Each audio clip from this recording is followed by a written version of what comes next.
Muy buenas tardes, señoras y señores. Vamos a dar comienzo al acto de presentación del libro del doctor don José Antonio Vera Reyes, Un niño tinerfeño que logró ser médico. Con el autor me une una amistad de muchos años y conversaciones que han versado sobre la profesión de los dos, que es la medicina, y otras de tipo general y entre amigos en el club donde pasábamos algunos ratos. No lo conozco como autor, porque de confesar que el libro no lo he leído todavía, pero como lo que sí ha hecho gala es de una capacidad de inteligencia, de análisis y de estudio a lo largo de sus muchos años que ahora relataré como médico, y como el apellido tiene un gen artístico que está claro, un poquito más abajo de esta calle, en la calle San Agustín, esa es la Fundación Cristina Vera, pues estoy seguro que el libro será muy alegre de leer. José Antonio Vera es pionero mundial en la investigación sobre la estimulación medular, así como con la aplicación de drogas intratecal e intraventriculares para modular los dolores crónicos y malignos. Licenciado en Medicina en Madrid, es doblemente doctor por la Universidad de La Laguna en Medicina y en Filosofía. Su especialización ha sido llevada a cabo en centros pioneros en neurocirugía como Madrid, Oxford o Bristol. En Londres fue Fellow en la Royal Society of Medicine Fellow on the World Neurosurgery. En Tenerife ha sido jefe regional mediante posición nacional de los servicios de neurocirugía de la Seguridad Social y también jefe de servicio de neurocirugía del Hospital Universitario Nuestra Señora de la Candelaria en Santa Cruz de Tenerife por 45 años. Nada. En dicho hospital, además, fundó la Unidad del Dolor y, finalmente, entre otros muchos méritos, ha sido miembro fundador de la Sociedad Española del Dolor, de la que también fue presidente y miembro fundador y honorífico del Foro Atlántico del Dolor. Durante su vida profesional, ha sido el encargado de presidir diferentes congresos de neurocirugía y del dolor. Hoy se nos presenta en la nueva faceta de escritor. El libro va a ser presentado por don José Luis Rodríguez, que fue su antecesor en el tratamiento del dolor, y él es más conocedor de la obra. Muchas gracias.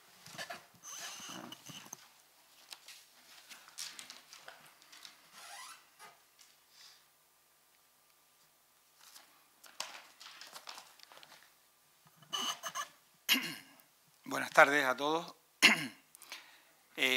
Hace aproximadamente un año prácticamente, yo ya tenía un poco la idea de que el doctor de Vera iba a escribir sus memorias. Lo que pasa es que no sabía exactamente porque lo tenía un poquito en reserva.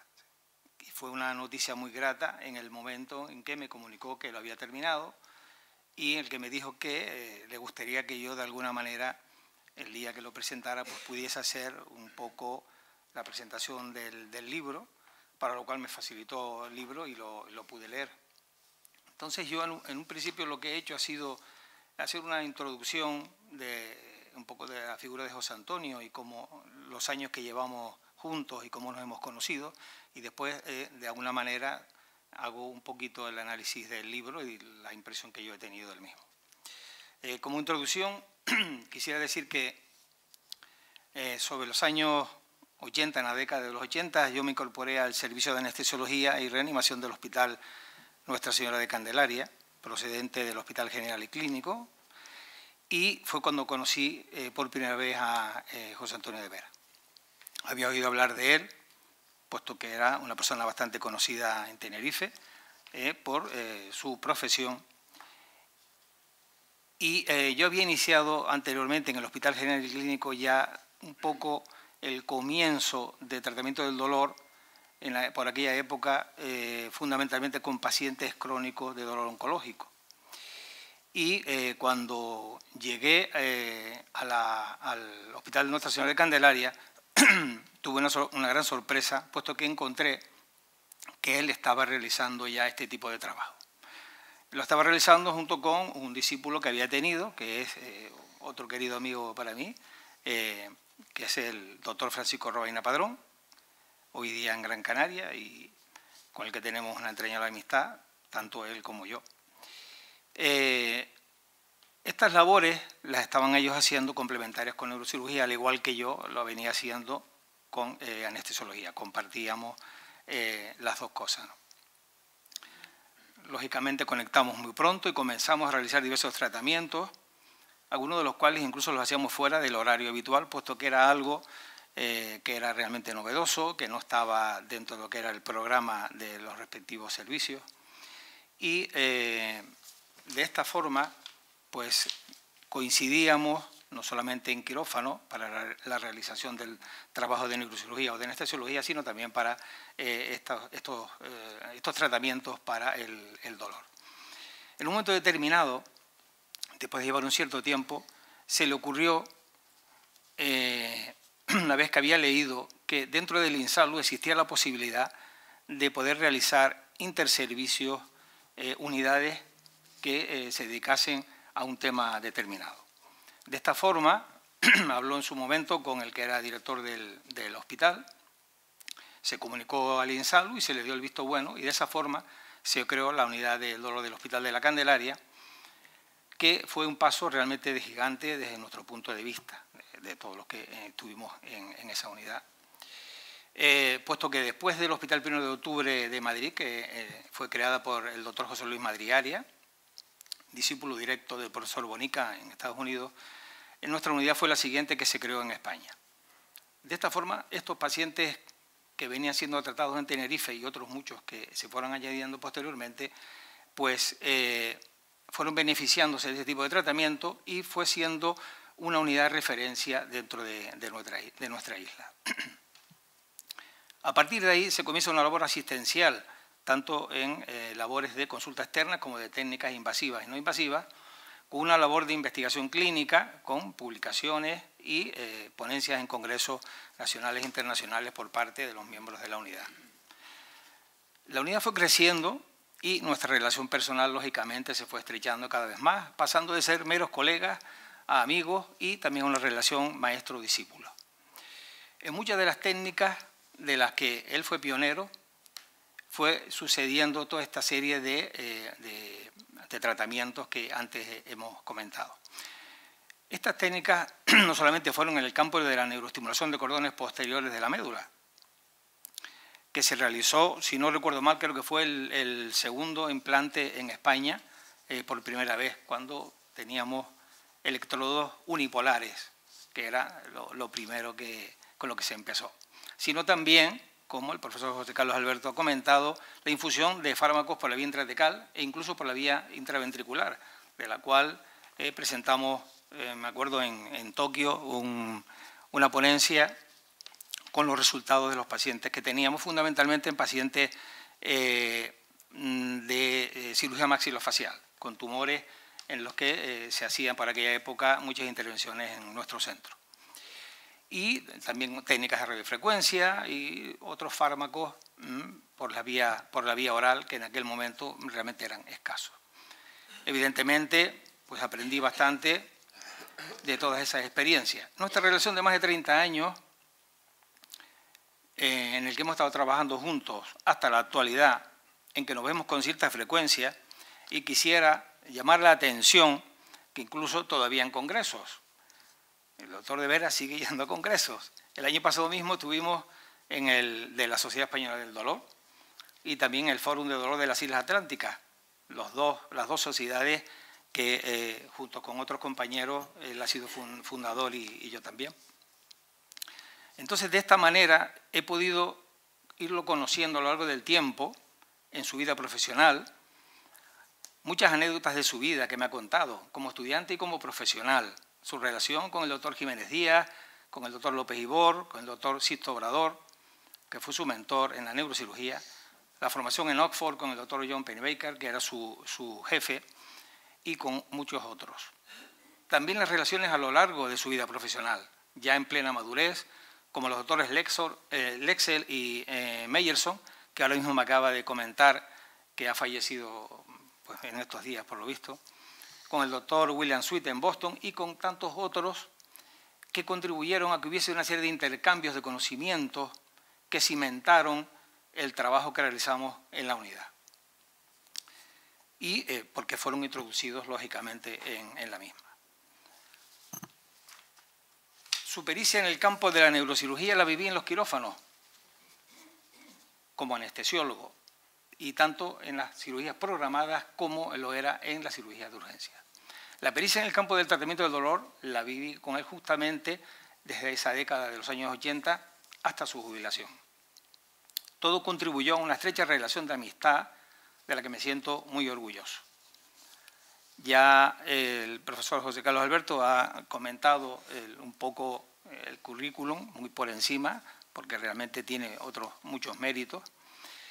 Y me gustaría decir que es una persona, desde mi punto de vista, tenaz, es una persona meticulosa, disciplinada, es metódico y además muy observador, bastante observador. Tiene una apariencia, desde mi punto de vista, introvertido, pero cuando se le conoce es todo lo contrario. Es muy extrovertido y además con un sentido del humor muy particular.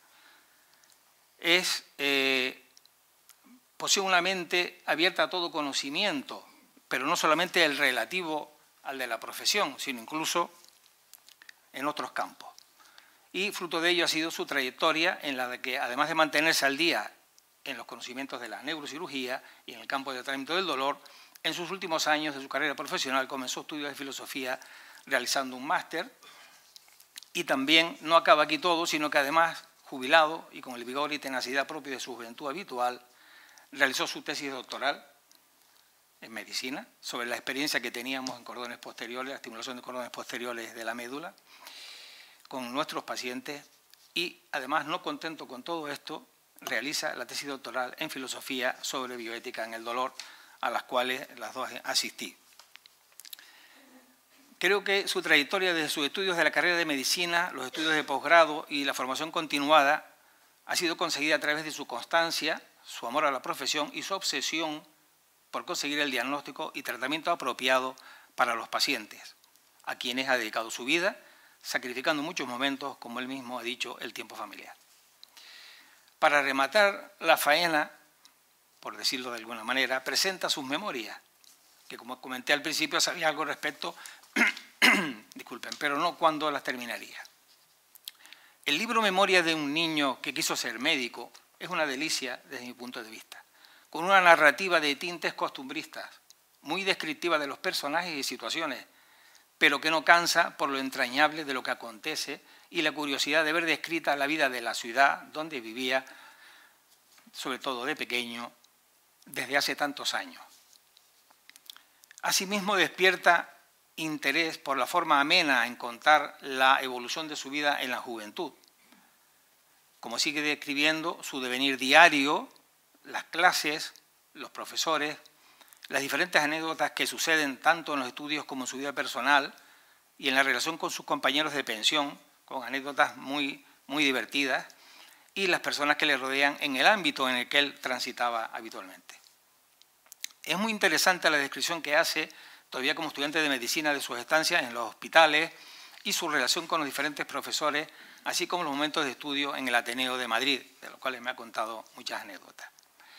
Entra ya de lleno en el capítulo 4 en la formación de la especialidad de neurocirugía, en que a mí personalmente me gusta mucho, puesto que describe, aparte de sus avatares al llegar a Madrid y comenzar con la especialidad, así como su descripción del estrés del nacimiento de su hija Graciela, el día a día del ambiente hospitalario y cómo era la neurocirugía de aquella época, sus coqueteos con la psiquiatría y la relación con el doctor López Ibor, y su estrecha relación con su mentor, el doctor Sixto Obrador, y otros en el Hospital de la Princesa. También refleja la satisfacción que significa llegar a su meta de Oxford y conocer al doctor John Pennebaker y comenzar a realizar su trabajo profesional en uno de los lugares más prestigiosos en la práctica de la neurocirugía. Todo ello rodeado de anécdotas que hacen muy agradable la lectura, pero todo lo anterior a expensas de lo que significa ese traslado sin su esposa e hija, lo cual le deja huella. Su relato del impacto de su llegada y estancia posterior en Bristol, en donde se le abren las puertas de un gran hospital, con una recepción de pacientes mucho mayor que el de Oxford, está muy bien reflejado y que además coincide con la llegada posterior de su esposa Carmencita y de su hija Graciela. Muestra la felicidad que siente de haber conseguido un nivel formativo adecuado y una estabilidad que había perseguido con su característica tenacidad. Por último, el libro termina con el regreso a Tenerife, en donde refleja lo duro que es comenzar de nuevo, sobre todo al llegar a un lugar en que todavía la medicina está lejos de tener el nivel de grandes ciudades por la carencia de tecnología y, sobre todo, por la inexistencia de la especialidad de neurocirugía. Y, además, la escasa información sobre ella, incluso en los propios colegas médicos. La descripción de ello, así como sus primeros pasos en la realización de intervenciones sin los medios adecuados, de eso me ha contado múltiples anécdotas, son para los que somos profesionales de la medicina perfectamente comprensibles y además podemos valorar las vicisitudes que pasó y los problemas que llegó a solucionar, incluso fuera de esta isla. En La Palma, concretamente, llegó a ir en muchas ocasiones. Finalmente, digamos que llega el momento en que puede desarrollar poco a poco todo el potencial que había acumulado con la inauguración de la residencia sanitaria Nuestra Señora de la Candelaria, en la que logra, tras oposición pertinente, llegar a jefe del servicio de neurocirugía, por aquel entonces regional, y es ahí donde vuelca todo el potencial de aprendizaje y experiencia, consiguiendo poco a poco la tecnología necesaria y siguiendo con la formación continuada que le permitiría realizar todas las técnicas neuroquirúrgicas utilizadas a nivel nacional e internacional. Hace asimismo un repaso de la creación de la creación de nuestra unidad del dolor y la labor realizada a lo largo de muchos años. Quiero expresar mi orgullo por haber podido hacer un pequeño resumen de mi relación con mi colega, amigo y maestro, así como de sus memorias. Un libro que me ha gustado mucho y que he devorado, se lee muy fácilmente, es rápido de leer y además porque crea mucho interés en terminarlo, el cual es muy ameno por su forma de describir las situaciones y las anécdotas que la acompañan. Yo creo que gustará a todas las personas que quieren seguir la vida de un niño tinerfeño que con una tenacidad a prueba de bomba ha conseguido llegar, y sorteando no pocas dificultades y con mucho sacrificio, a ser un médico. Solamente me gustaría incidir, como ya en otra ocasión le comenté a él mismo, en que en el final del libro él escribe unas frases. Y ahora que siento que llego al fin, no solo de la memoria, sino también de mi existencia, noto en mi rostro la ausencia de la nada y el alivio de haber logrado contar a mis 85 años de estancia en la vida. Pienso que ahora solo queda miedo ante mi próxima marcha, miedo al hallarme ya en la primera línea ante la inseguridad del vacío, miedo de dejar tanta familia detrás, vértigo ante el que será mi próximo viaje y que empieza por admitir la finitud de la vida, porque nunca estamos preparados para que un día baje el telón y se acabe la parte actora de nuestra actuación. Yo, así se lo comenté, y si me lo permite, me gustaría leer una frase de la escritora Isabel Allende que creo que expresa esperanza y una continuidad de lo que somos. La frase es corta y dice lo siguiente: la muerte, con su ancestral carga de terrores, es solo el abandono de una cáscara ya inservible, mientras que el espíritu se reintegra en la energía única del cosmos. Pues esto es la visión que yo he tenido del libro y les digo que realmente vale la pena porque es un libro realmente interesante, no solamente para los colegas, sus colegas de medicina, sino también para el público en general. Yo creo que es un libro que vale la pena tener y que se lee, vamos, pero con un interés muy grande. Muchas gracias.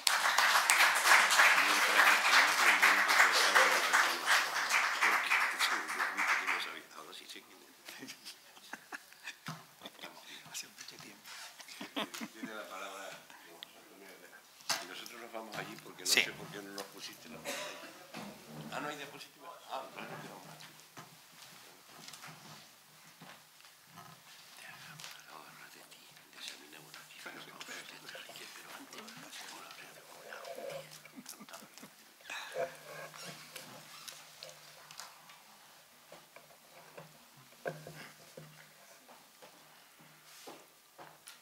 Bueno, gracias por vuestra compañía y sobre todo son amigos míos desde hace tiempo y la familia. Gracias a José Carlos Alberto, presidente de la Real Sociedad Económica Amiga del país de Tenerife, y también decirle las gracias, no sé, aquí está ahí, a José Luis Rodríguez, el tiempo que convivimos en la Unidad del Dolor Universitaria Nuestra Señora Candelaria, y no he recibido más piropos en mi vida de los que acabo de oír.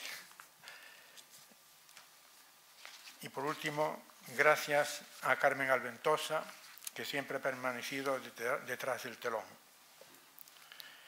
Y en este edificio, el siglo XIX, que se convierte en la sede de la Universidad Literaria de San Fernando sobre los siglos XVIII y XIX, y que actualmente ocupa la Real Sociedad Económica de Amigos del País de Tenerife, justo coincide que cuando yo me examiné de reválida, fue en este edificio que era la Universidad de San Fernando de la Laguna. Y cuando me examiné de reválida, serían una de estas aulas, estoy hablando de los años 1950, mi madre me puso una chaqueta gruesa porque pensaba que ir a la Laguna era como ir al Polo Norte. Y entonces vine con una chaqueta, corbata en el tranvía, la ida, tranvía de vuelta era horrorosa porque pasando por Cuesta Piedra el conductor empezaba a echar arena a los raíles para ir frenando el tranvía. Y me presento y me encuentro profesor que me examinaba a Hernández Rubio. El profesor Hernández Rubio era catedrático de Derecho Político, entonces fue profesor de Filosofía del Derecho, muy extravagante, y me lo encuentro con zapatillas, descamisado, y me hace el examen. La primera pregunta dice, diga, hábleme de Friedrich Nietzsche. Y yo me quedé con los ojos abiertos, porque el profesor que teníamos en el instituto, Irineo González, solo nos hablaba de la filosofía helénica, de ahí para adelante nada.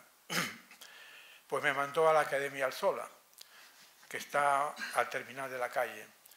Y allí pues estuve el verano, volví en septiembre y me lo encuentro otra vez a Hernández Rubio.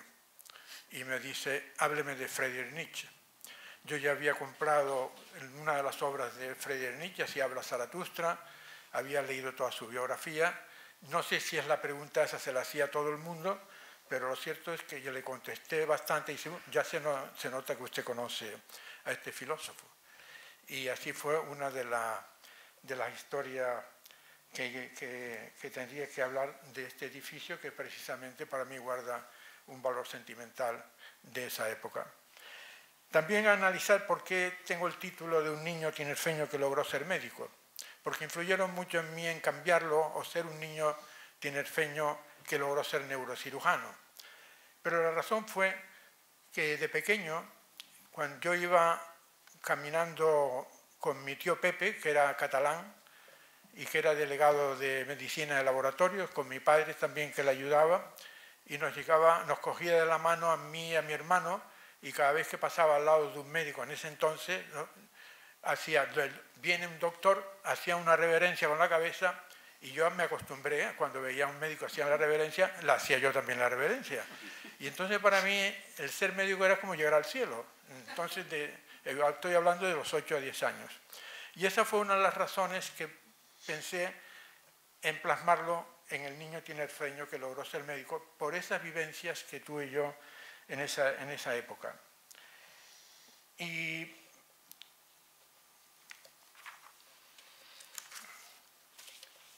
también influyeron mucho en este libro, en el cual hablo de cómo el tiempo influye en la escritura de un libro, y entonces les voy a leer unos comentarios que yo escribí conectado con la lectura del libro. Empiezo con la frase, la vida no es la que vivimos, sino cómo la recordamos para contarla. En ella se ve influida la parte racional de los relatos por la parte emocional.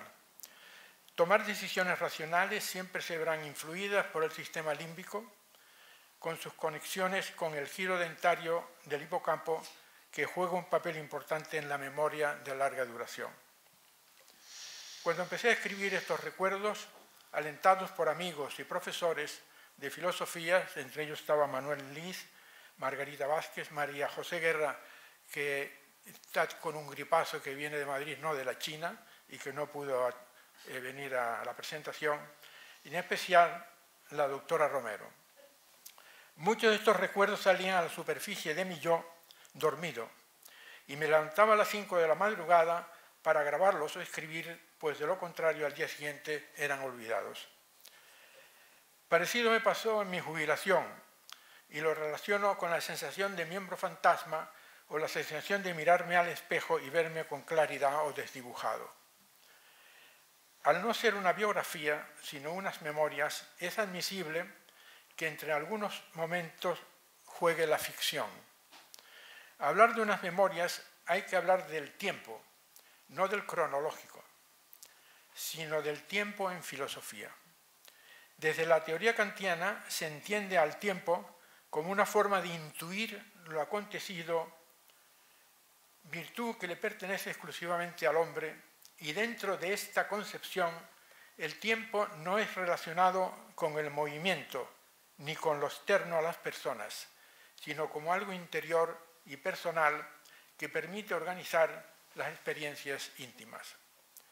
El tiempo pasado hace historia según Hegel en su fenomenología del espíritu, pero el tiempo real, el del yo, hoy, es definido por Benjamin, que su pensamiento se asocia a la escuela de Frankfurt y es ayudado y financiado por dicha escuela bajo la dirección de Adorno, influido por la herencia hegeliana, pero con diferentes conceptos del tiempo.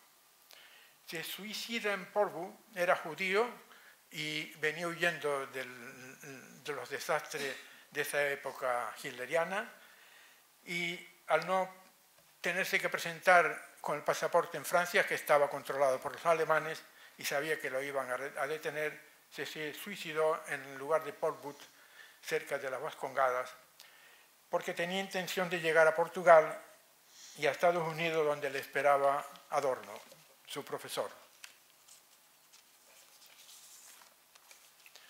Benjamin, en su búsqueda de una concepción de la historia, elabora una idea del tiempo crítica a la noción que imperó por casi 2000 años, a la cultura occidental, referencia antes y después de Cristo. El presente no es tránsito en el cual el tiempo está fijo y ha alcanzado su detenimiento.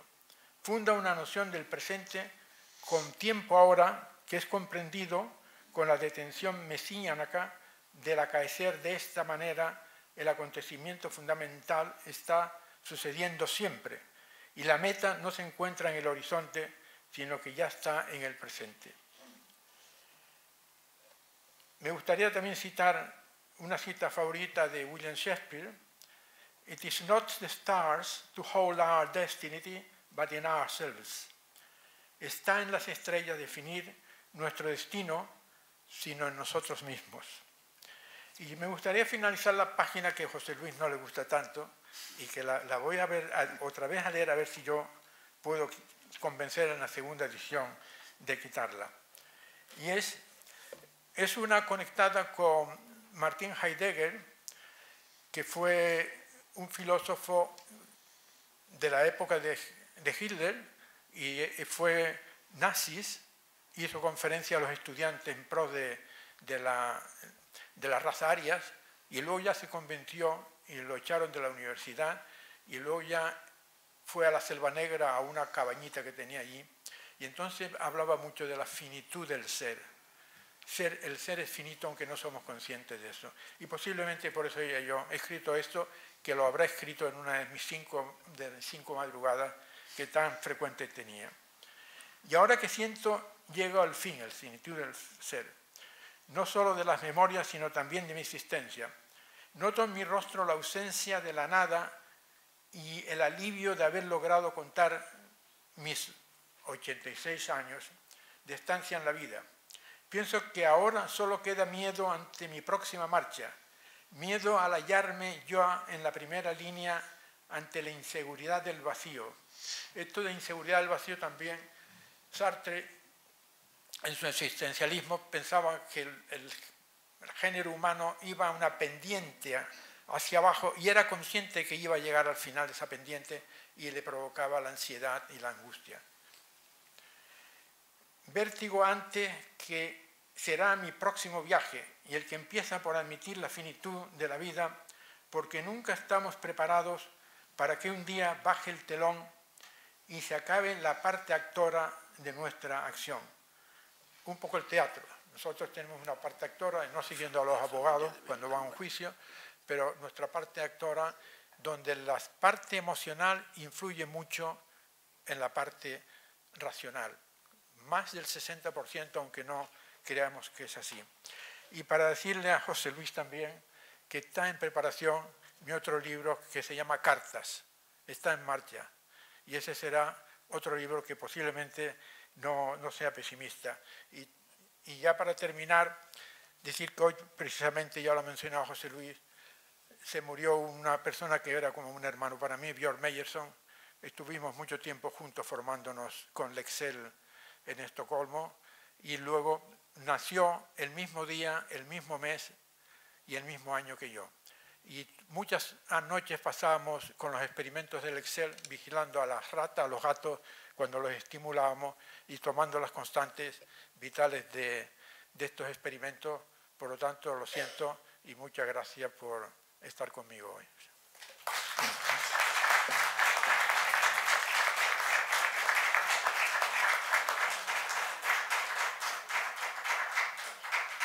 Bueno, en esta casa es costumbre que en todos los actos después se abra un veo de coloquio, de participación, de comentarios. Si alguien quiere hacer alguno, pues aquí estamos, sobre todo el doctor de Vera y don José Luis Rodríguez, que le acabo de comentar cómo nos hacemos mayores, que lo tenía a mi lado, estaba hablando y entonces me di cuenta de quién era y le tuve que decir que ya me acordaba de él perfectamente porque hace un montón de años que no lo veía y tenía un gran afecto por él, por su trayectoria. Alguien que quiera hacer, también tengo que cumplir un encargo que me hizo el expresidente del gobierno de Canarias, don Manuel Hermoso, que disculpara su presencia, que está en cama con ese frío que a veces no es solo lagunero, sino que se extiende, pero están todos más o menos constipados. ¿Alguna pregunta? Pues yo quería el libro para la Real Sociedad. Muchísimas gracias. Y el libro para ti, María, mujer. Muchas gracias. La última etapa esta de tu vida que estás describiendo, me parece que lo del doctorado en filosofía está influyendo, ¿no? Se nota, ¿no? Se nota. Estás haciendo unas incursiones interesantes de la filosofía. Por ahí cuando se cumplen años la filosofía nos afecta a todos. Empezamos todos a leer, a ver si encontramos algún secreto que no se nos escapa. Pues no veo que se animen aquí a comentar el libro ni a preguntarle ninguna cosa así de la... Cuando viniste a trabajar aquí a Tenerife, empezaste a trabajar... La plaza de la Candelaria, que fue por oposición, un examen... La oposición la hice después. Después. Yo vine a trabajar aquí, normal, me presenté a Manuel Parejo Padre y luego pues estaba en conexión con Victoriano Darias, que era el jefe del seguro obligatorio de enfermedad. Sebastián, ¿no?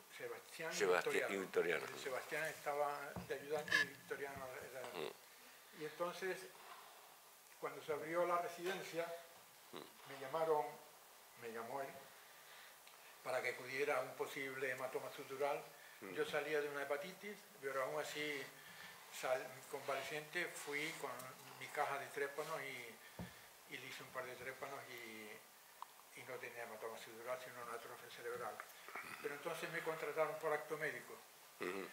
Y entonces la clínica del seguro obligatorio de enfermedad era la clínica de Llabrés, que está por la calle San Sebastián. Al lado del cine moderno estaba. Al lado del cine moderno estaba. Entonces ahí operé mi primer tumor cerebral y le dije a Lorenzo Llabrés, que él es de La Palma, le digo, mira, tengo que tener a alguien que lo cuide. Y dice, no, yo te pongo a una persona que las tengo contratadas y todas las prostitutas de alrededor las cogió para trabajar en la clínica de Llabrés. Y entonces me puso una prostituta, convertida, vamos, que fue un encanto de mujer cuando yo la conocí. Y le estuve enseñando a tomar el pulso. Digo, si el pulso sube de 100, me llamas, y si baja de 60, me llamas. Pero yo la vi tan complicada que me quedé en un sillón en la habitación toda la noche. Y yo no he visto mujer más constante en tomar pulso como matemático. con un afán de interés y de aprender. Entonces bajé a despachos de Llabrés y le dije, porque nos daba las cosas a cuenta gota, me dio 2 sueros, 4 o 5 botes de penicilina y como si me hubiera dado el gran regalo, dice, cuando se acabe vienes a pedirme de nuevo. Y me dijo, entre otras cosas, dice, mira, porque en aquel tiempo era muy conocido que a los pacientes regalaran cosas a los médicos, cabrito, pescado, en fin, era una cosa muy habitual. Dice, a mí me regalan mucho, pero yo cuando me regalan voy a mi fichero y si el paciente ha evolucionado mal, no lo cojo ese regalo. Si ha ido bien, me lo quedo y lo compro. O sea que era un personaje. Entonces, hubo mucha protesta porque el seguro de enfermedad solo tenían derecho al asegurado. Los familiares venían después, pero no tenían ningún derecho a ser asistido. Pero entonces ya de Madrid vino Paco Lamas, que era director del seguro obligatorio de enfermedad, y viendo las 150 camas que tenía Llabrés, optaron por hacer la residencia sanitaria. Para ello, los ministerios no se pusieron de acuerdo. El Ministerio de la Vivienda no le quiso vender las viviendas sociales para expandir la residencia y entonces se quedaron con el solar que tenía, que es donde está el actual hospital universitario Nuestra Señora Candelaria. Ahí hicieron la primera parte de la residencia de 150 camas, donde las enfermeras estaban muy uniformadas, pintadas, controlaban las uñas, se les servía un menú a los pacientes de lo que se le iban a dar, con una copa de vino si el médico lo permitía o una cerveza, y les servían exactamente todos los días. Y hubo una queja de uno, de no sé qué parte de ahí del norte, que se quejaba porque dice que aquello no era comida, que él lo que necesitaba era entullo. Y hubo una queja a la dirección. Lo cierto es que, pasado las estadísticas, se abrieron plazas de 6 puestos de jefe regional de los servicios de neurocirugía y entonces yo me presenté por oposición, era una oposición nacional, eran 120 temas, eran 30 minutos a hablar cada tema por bombo, era abierta al público y entonces yo cerré todo, Carmen y yo nos vendimos un piso que teníamos en la Rambla Pulido para irnos a Madrid y preparar la oposición. Y ahí preparé la oposición, hubo 6 plazas, yo saqué la tercera y entonces elegí Tenerife y luego las otras quedaron desiertas, la cuarta y la quinta. Entre ellas quedó desierta Las Palmas. Cuando me vine a instalar en Tenerife, actualmente, acto seguido, viene una queja a Paco Lamas, a Madrid, que en Las Palmas se presentó el alcalde, el director del hospital y no sé qué otro más, que cómo no había yo elegido Las Palmas y allí era el número mayor de asegurados. Y entonces me llama y digo, no, yo elegí, dice, nosotros les dijimos que tú eres libre de elegir lo que querías, elegí Tenerife. Pero se pegaron en coacción, fueron exactamente... Y entonces me dieron a mí la parte de Las Palmas hasta que hubo un nuevo concurso de oposición que la sacó Luis González Feria, creo que fue. Y entonces mientras mandaban algún caso, por si no los tenían que mandar a Sevilla. Y todo eso fue la pregunta... ¿Cómo habías llegado a la plaza? Y nos lo ha contado, cómo llegaste, cómo llegaste a la plaza. Estaba claro. Eso, me has hecho acordar a mí de cuando yo era director médico del hospital, que me llega la secretaria y me dice, lo llama un señor de la décima. En la décima estaban los privados, cuando empezó el hospital, que eran privados y de la beneficencia y del seguro. Y digo, bueno, dígale usted que después... Dice, no, yo abierto con él, está muy enfadado. Yo sabía quién era, me dijo quién era, un señor muy conocido. Dice, oiga, mire, ¿usted es el que dirige este chiringuito? Y yo, mire, sí, yo sí. Mire, le he dicho a la enfermera que yo quiero comer langostinos y un solomillo, pero bien pasado. Y me ha dicho que es imposible. Digo, pues mire, la verdad es que sí, que esto es imposible. Pero bueno, yo lo quiero traer de la calle. Yo he llamado para que me lo traigan de la calle. Pues mire, lo siento mucho, pero... Ah, entonces yo no puedo comer. Digo, no, señor, tiene usted que comer el menú. Pues entonces me voy. Se vistió y se fue. Y aquella anécdota del menú, me acuerdo por los menús, de los gritos del señor pidiendo sus langostinos de primero y su solomillo de segundo. Las cosas han cambiado bastante. Esta mañana estaba oyendo yo una radio y le estaba armando una pelotera a un chiquito que tiene un nombre parecido al mío. Estaba entrevistando a una enferma que había llegado a un ambulatorio y por lo visto la recepcionista no la había tratado muy bien. Está armando una pelotera de mucho cuidado. ¿Me parece bien? Los tiempos han cambiado, que es una barbaridad. ¿Alguna pregunta más? Pues les aconsejo que den el libro. Yo me lo voy a leer, si es fácil de leer, este fin de semana me empiezo a leer el libro. Muchas gracias, José Antonio.